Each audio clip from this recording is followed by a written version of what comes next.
Praise the lord. మత్తయి సువార్త 21వ అధ్యాయం. తరువాత యెరూషలేమునకు సమీపించి ఒలీవ చెట్ల కొండ దగ్గర ఉన్న బేత్పగేకు వచ్చినప్పుడు యేసు తన శిష్యులలో 2 చూచి, మీ ఎదుటనున్న గ్రామమునకు వెళ్ళుడి. వెళ్లగానే కట్టబడి ఉన్న ఒక గాడిదయు దానితోనున్న ఒక గాడిద పిల్లయు మీకు కనబడును. వాటిని విప్పి నా యొద్దకు తోలుకుని రండి. ఎవడైనను మీతో ఏమైనను అనిన ఎడల అవి ప్రభువునకు కావలసి ఉన్నవని చెప్పవలెను. వెంటనే అతడు వాటిని తోలుపెట్టునని చెప్పి వారిని పంపెను. ప్రవక్త వలన చెప్పబడినది నెరవేరునట్లు ఇది జరిగెను. అదేమనగా, ఇదిగో నీ రాజు సాత్వికుడై గాడిదను, భారవాహక పశువు పిల్లయైన చిన్న గాడిదను ఎక్కి నీ యొద్దకు వచ్చుచున్నాడని సియోను కుమారుతో చెప్పుడి అనునది. శిష్యులు వెళ్లి యేసు తమకు ఆజ్ఞాపించిన ప్రకారము చేసి ఆ గాడిదను దాని పిల్లను తోలుకుని వచ్చి వాటి మీద తమ బట్టలు వేయగా ఆయన బట్టల మీద కూర్చుండెను. జనసమూహములోను అనేకులు తమ బట్టలు దారి పొడుగునా పరచిరి. కొందరు చెట్ల కొమ్మలు నరికి దారి పొడుగునా పరచిరి. జనసమూహములలో ఆయనకు ముందు వెళ్ళుచుండిన వారును వెనుక వచ్చుచుండిన వారును, దావీదు కుమారునికి జయము, ప్రభువు పేరట వచ్చువాడు స్తుతింపబడునుగాక, సర్వోన్నతమైన స్థలములో జయము అని కేకలు వేయుచుండిరి.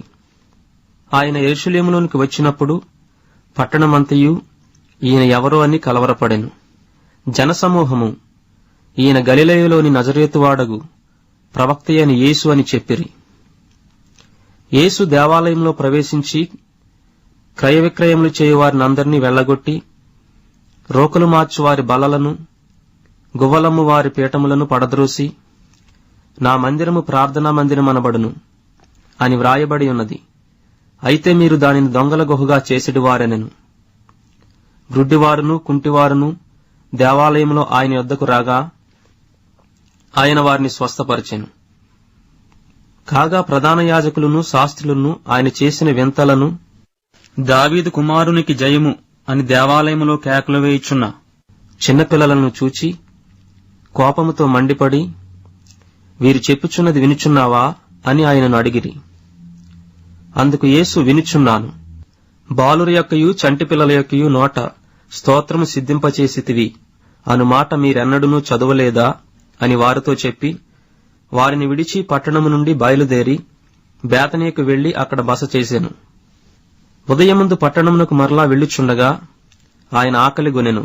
అప్పుడు త్రోవ ప్రక్కన ఉన్న ఒక అంజూరపు చెట్టును చూచి దాని యొద్దకు రాగా దాని యందు ఆకులు తప్ప మరేమీ కనబడలేదు.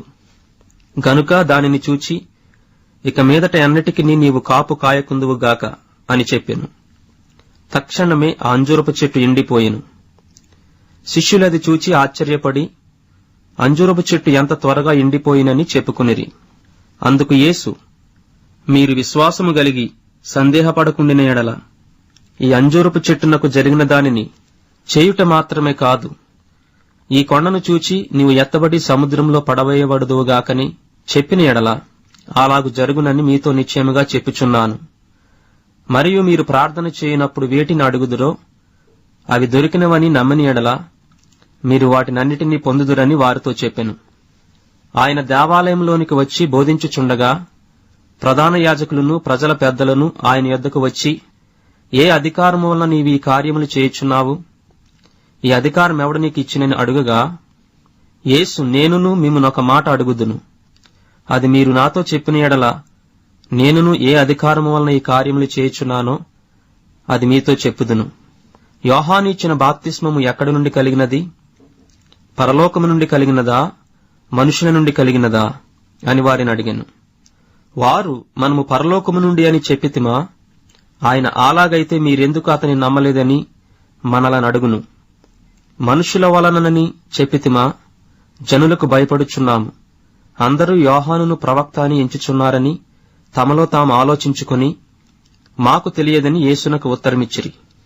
అందుకాయన, ఏ అధికారము వలన ఈ కార్యములు నేను చేయుచున్నానో అదియు మీతో చెప్పను. మీకేమి తోచుచున్నది? ఒక మనుషునికి 2 కుమారులుండిరి.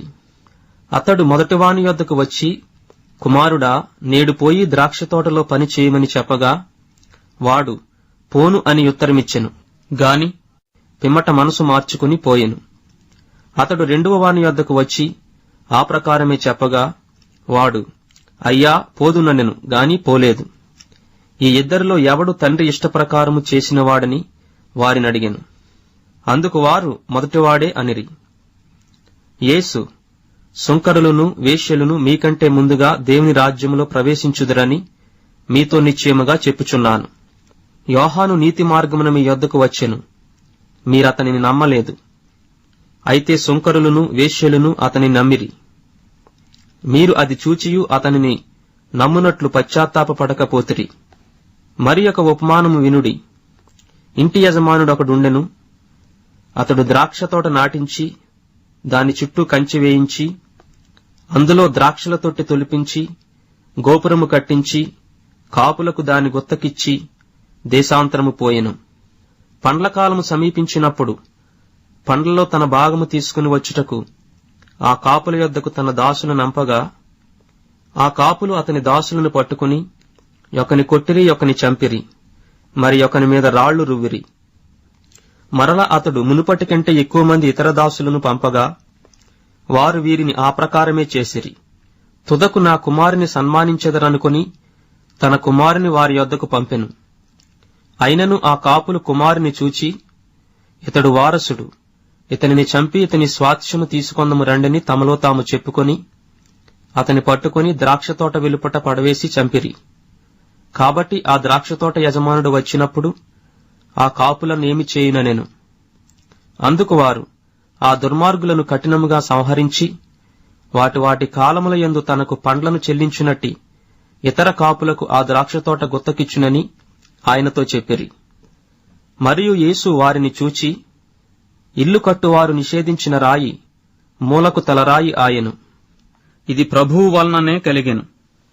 ఇది మన కన్నులకు ఆశ్చర్యము అను మాట మీరు లేఖనములలో ఎన్నడను చదవలేదా? కాబట్టి దేవుని రాజ్యము మీ యొద్ద నుండి తొలగింపబడి దాని ఫలమిచ్చు జనులకియ్యబడునని మీతో చెప్పుచున్నాను. మరియు ఈ రాతి మీద పడువాడు తునకలైపోవును, గాని అది ఎవని మీద పడునో వానిని నలిచేయుననెను. ప్రధాన యాజకులను పరిసయ్యులను ఆయన చెప్పిన ఉపమానములను విని తమను గూర్చియే చెప్పినని గ్రహించి ఆయనను పట్టుకొన సమయము చూచుచుండిరి. గాని జనులందరూ ఆయనను ప్రవక్తయని ఎంచిరి గనుక వారికి భయపడిరి. Praise the lord. మత్తయి సువార్త 21వ అధ్యాయం ఎక్స్ప్లనేషన్. నా సహోదరుడా, ఈ అధ్యాయం ద్వారా దేవుడు అనేక విషయాలు మనతో మాట్లాడాడు. అయితే కొన్ని వాక్యాలని ధ్యానిద్దాం. మత్తయి 21:32.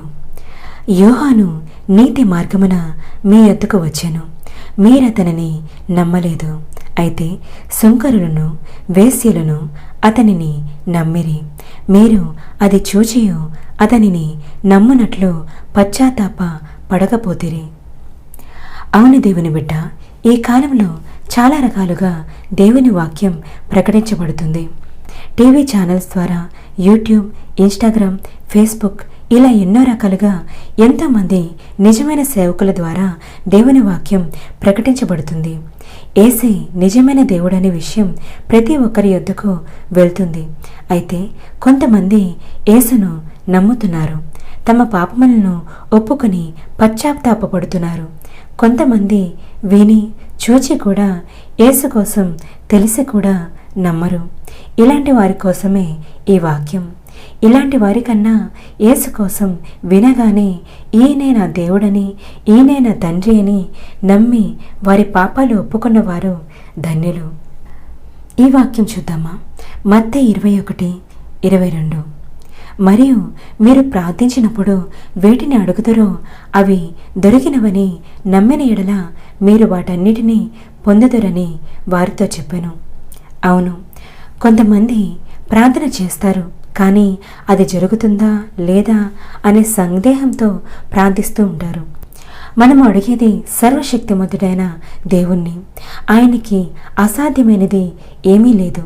గనుక ప్రార్థన చేస్తున్నప్పుడు ఇది అవుతుందో లేదో అనుకుంటూ ప్రార్థించవద్దు, పూర్తి విశ్వాసంతో ప్రార్థించాలి. దేవుని వాక్యం పట్ల మీకున్న ఆసక్తిని బట్టి సంతోషిస్తున్నాను. ఈ అధ్యాయం ద్వారా మీతో దేవుడు ఏం మాట్లాడాడో అనేది కూడా నాకు తెలియజేయగలరు. మన దేవుడు మీరు ప్రార్థించినవన్నీ, మీరు అడిగినవన్నీ ఇచ్చి గొప్ప కార్యములు మీ పట్ల చేయునుగాక. God bless you. ప్రార్థన. పరిశుద్ధ తండ్రి, పరిశుద్ధ దేవ, పరలోకమందున యేసయ్య, సర్వ సృష్టికి అధిపతివైన నా తండ్రి, మీకే స్తోత్రం. దేవా, నువ్వు చేసిన కార్యంను బట్టి నిన్నే స్తుతిస్తున్నాను. దేవా, నువ్వు మాట్లాడిన వాక్యంను బట్టి నిన్నే కనపరుస్తున్నాను. అవును తండ్రి, మేము ప్రార్థించినప్పుడు మేము అడిగినవన్నీ మేము పొందుకొని ఉన్నామని విశ్వసించి అడగాలని నువ్వు నేర్పిన విషయంను బట్టి నిన్ను స్తుతిస్తున్నాను తండ్రి. అవును ప్రభువా, దేవా, ఈ ప్రార్థన ఎవరైతే వినుచున్నారో వారందరూ ఏదైతే నీ సముఖంలో అడుగుచున్నారో అవన్నీ దేవా ఎంతో ఆలస్యమైందేమో దేవా, ఇంకా ఆలస్యం చేయకుండా వారు అడిగినవి వారి జీవితంలో జరుగునట్లుగా నీ గొప్ప కార్యము జరిగించమని, యేసయ్య, నీ అందు భయభక్తులతో నడిచే హృదయములు దేవా, నీ యందు నడిచేటువంటి మనసును మా అందరికీ దయచేసి నీ రాకడకు మా అందరినీ సిద్ధపరచమని యేసు నీ ఘనమైన నామంలో, నీ అతి శక్తివంతమైన నామంలో అడిగి వేడుకొనుచున్నాను నా పరలోకపు తండ్రి. ఆమేన్, ఆమేన్, ఆమేన్.